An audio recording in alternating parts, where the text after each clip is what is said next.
नमस्कार, महाराष्ट्र लाईव्हमध्ये आपलं स्वागत. मी रेश्मा फडतरे. तळेगाव दाभाडे नगर परिषद हद्दीत अतिक्रमणांमुळे रस्त्यावर वाहतुकीचा प्रश्न निर्माण झाला आहे. रस्त्याच्या कडेने बसणारे पथारीधारक हातगाड्या व खरेदीसाठी येणाऱ्या ग्राहकांच्या वाहनांमुळे अपघाताचा धोका संभवत आहे.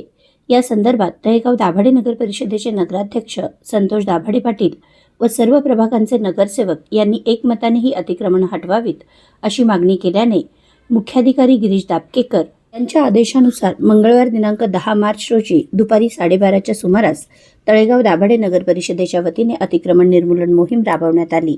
नगर परिषदपासून स्टेशन चौक, रेल्वे स्टेशन ते छत्रपती शिवाजी महाराज चौक, यशवंतनगर परिसर, वराळे रोड आदी परिसरात तळेगाव दाभाडे नगर परिषदेच्या हद्दीत ज्या ठिकाणी अतिक्रमण आहेत त्या ठिकाणी अतिक्रमण निर्मूलन कारवाई करण्यात आली.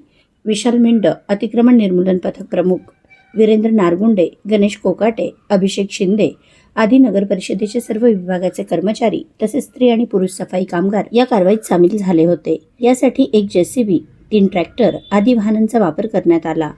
यावेळी भाजीपाला विक्रेते आणि हातगाडी माल विक्रेते आदी सुमारे 100 अतिक्रमणे पोलीस बंदोबस्तात हटवण्यात आली. या सर्व पथारीधारक व हातगाडीवाल्यांसाठी हॉकर्स झोनची निर्मिती व्हावी अशी मागणी आता जोर धरू लागली आहे. आपल्या परिसरातील घडामोडी जाणून घेण्यासाठी महाराष्ट्र लाईव्ह सबस्क्राईब करा व बेल आयकॉन प्रेस करायला विसरू नका. धन्यवाद.